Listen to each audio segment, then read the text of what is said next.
Hello everyone, आज है 3 अगस्त और आज इस वीडियो में हम बात करने जा रहे हैं वेदांता के बारे में। देखिए, वेदांता का शेयर 250 रुपये पर आज आ चुका है। आज बाजार में उतनी बड़ी गिरावट नहीं है, लेकिन वेदांता ने एक बड़ी डील करी है जिसके चलते आज यहाँ पर 8% की बहुत बड़ी गिरावट देखने को मिल रही है। बातचीत करेंगे कि खबर क्या है और वेदांता लॉन्ग टर्म के लिहाज से कैसी कंपनी है। देखिए, वीडियो को शुरू करूँ उससे पहले अगर आपने अभी तक चैनल को सब्सक्राइब नहीं किया है तो प्लीज़ अभी इसे सब्सक्राइब कर लीजिए, क्योंकि आगे भी बहुत सारे वीडियोस हैं जो आपको काफ़ी ज़्यादा हेल्प करेंगे। तो 250 रुपये का शेयर है वेदांता का और तकरीबन 7 से 8% की बड़ी गिरावट यहाँ पर इसने दिखाई है। पिछले एक महीने में अगर हम देखें तो 9% का करेक्शन देखने को मिला है। आज सबसे बड़ा करेक्शन है। हालांकि कल भी गिरावट यहाँ पर देखने को मिली थी, लेकिन आज बहुत बड़ी गिरावट यहाँ पर आई है। और आप देख सकते हैं कि पिछले एक महीने से ये स्टेबल हो रहा था, कोशिश कर रहा था 270 के लेवल पर अपने आप को मैनेज करने की, लेकिन एक झटके में आज यहाँ पर गिरावट बनी है। बात करें पिछले एक साल की तो पिछले एक साल में 1 से 1.5% की तेज़ी है, लेकिन अगर हम इसमें डिविडेंड को भी काउंट कर ले तो पैसा तो इसने बना कर दिया है। इस बीच काफ़ी बड़ी तेज़ी भी थी, बाद में गिरावट आई। गिरावट की वजह सिंपल थी कि बहुत बड़ा पैसा डिविडेंड के फॉर्म में दिया गया, जिसके चलते एडजस्ट हुआ था। और दूसरी जो सबसे बड़ी वजह थी वो हिंडनबर्ग की रिपोर्ट थी। हिंडनबर्ग की रिपोर्ट जब अदानी के ऊपर आई थी तो भैया वेदांता को लेकर भी सवाल खड़े होना शुरू हो गए कि कर्जा तो इनके ऊपर भी है, पैसा इनको भी तो चुकाना है। और आज की जो गिरावट है उसकी वजह कर्जा ही है। कंपनी ने अपने स्टेक बेचे हैं, 4.30% का स्टेक प्रमोटर ने बेचा है यहाँ पर, क्योंकि देखो प्रमोटर को पैसा चाहिए। प्रमोटर को पैसा चाहिए ताकि भैया वो अपने डेट को चुका पाए। पहले प्लान था इनका कि भैया $3 बिलियन आराम से मिल जाएंगे हिंदुस्तान जिंक से अपने इंटरनेशनल जिंक असेट्स को बेचकर, लेकिन वो डील हो नहीं पाई। तो अब हर जगह से यहाँ वहाँ से पैसा की खुदाई चल रही है कि भैया अब डिविडेंड से पैसा निकाल लो हिंदुस्तान जिंक में से, या वेदांता में से निकाल लो पैसा, या फिर हिंदुस्तान जिंक के शेयर को गिरवी रख के पैसा उठा लो। और अभी वो भी पूरा नहीं पड़ रहा था तो भैया स्टेक बेच कर पैसा निकाला है। देखो, कोई ख़राब चीज़ नहीं है, अगर मैं कह दूँ यहाँ पर, लेकिन गिरावट की वजह यह है कि इन्होंने 4.30% का स्टेक बेचा है तकरीबन $500 मिलियन में।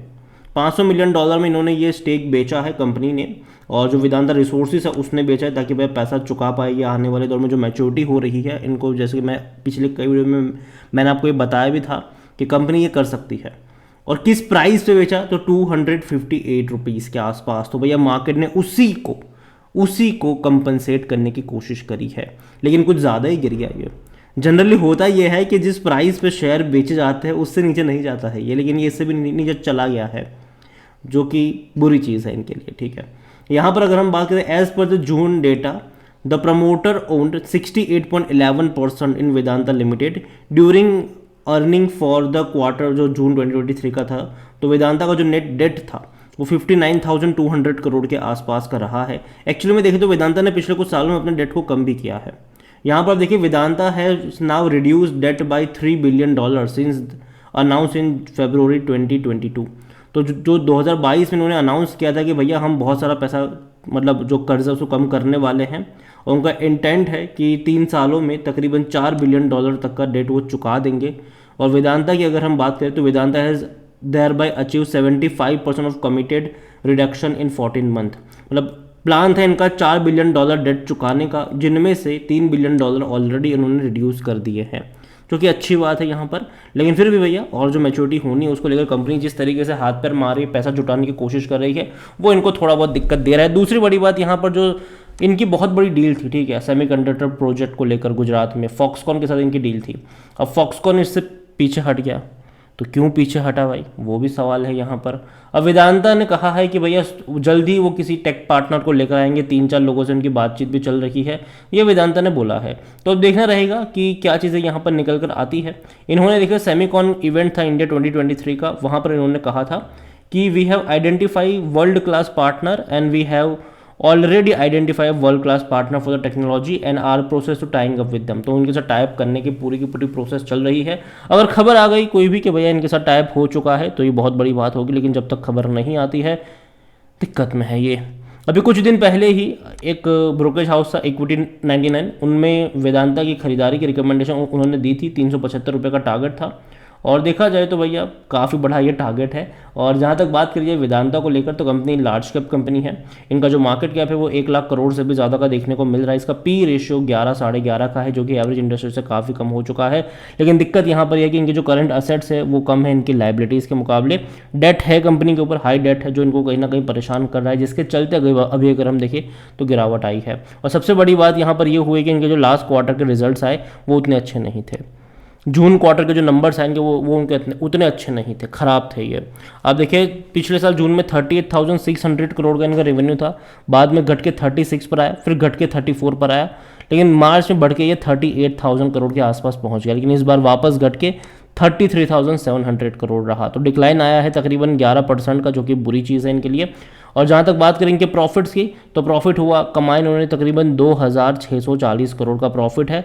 अगेन ये कम है, क्योंकि देखो कंपनी को ज़्यादा मुनाफा कमाना पड़ेगा तभी वो इतने हैवी डिविडेंड को जस्टिफाई कर पाएंगे।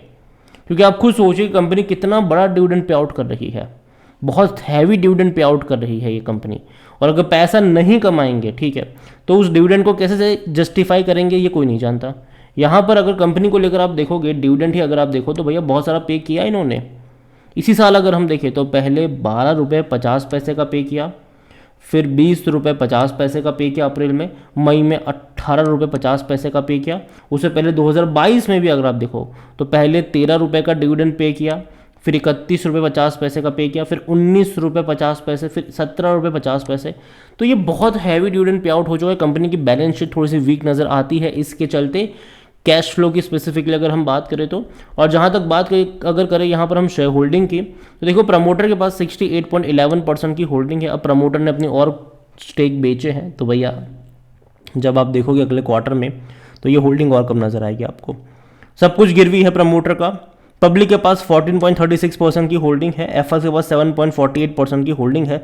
देखा जाए तो पब्लिक ने बहुत बड़ी क्वांटिटी खरीदी है यहाँ पर, जबकि एफआईएल्स ने यहाँ पर बिकवाली करी हुई है।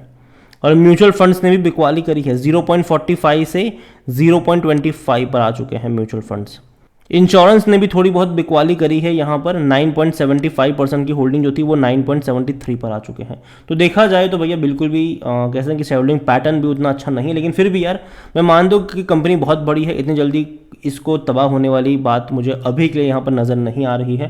हालांकि डिक्लाइन बहुत बड़ा यहाँ पर देखने को मिला, लेकिन मुझे लगता है कि शायद ये रुकना चाहिए। और मैं उम्मीद करता हूँ कि जब मार्केट क्लोज होगा तो ये 250 रुपये के ऊपर क्लोज होता आपको नज़र आ सकता है।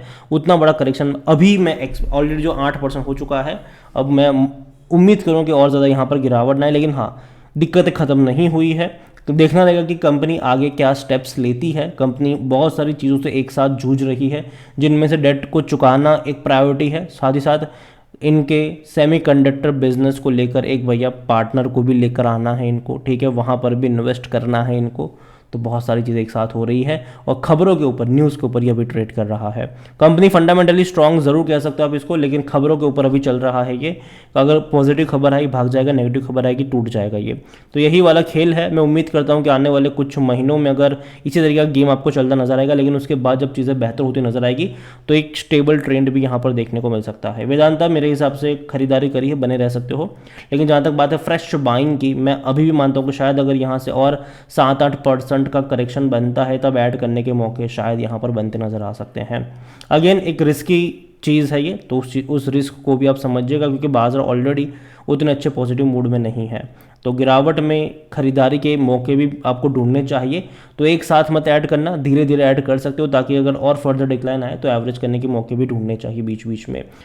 इसके अलावा एनालिसिस के लिए जिस पोर्टल का मैं इस्तेमाल कर रहा हूँ, ट्रेड ब्रेन्स, अगर आप भी उसको यूज़ करना चाहते हैं तो लिंक मैं आपको डिस्क्रिप्शन में दे दूंगा। कई सारे बेहतरीन फीचर्स है यहाँ पर, जहाँ पर आप एक क्लिक में फंडामेंटल स्पेनिश स्टॉक को ढूंढ सकते हैं। इतना ही नहीं, जो बड़े बड़े इन्वेस्टर्स हैं वो क्या खरीद रहे हैं, उनका पूरा पोर्टफोलियो, वो भी क्वार्टर ऑन क्वार्टर अपडेट के साथ आप देख सकते हो। इनके पोर्टफोलियो में कई बार ऐसे शेयर्स भी आपको मिलेंगे जिनका नाम तक आपने सुना नहीं होगा। तो देर किस बात की है, लिंक डिस्क्रिप्शन में है। और हाल फिलहाल में ट्रेड ब्रेन्स पर मिड ईयर सेल चल रहा है, जहां पर आपको 70% तक का डिस्काउंट मिल रहा है। तो उस डिस्काउंट का भी फ़ायदा उठाइए जाइए, और लिंक डिस्क्रिप्शन है, वहाँ से आप इसको फ़ायदा उठा सकते हैं। वीडियो को यहीं पे एंड करूंगा। पसंद आया हो तो लाइक करो, शेयर करो, चैनल अगर पहली बार है तो प्लीज़ सब्सक्राइब करें। और वेदांता के बारे में आप क्या सोचते हैं वो भी आप मुझे कमेंट में लिख के बता सकते हैं। Thank you.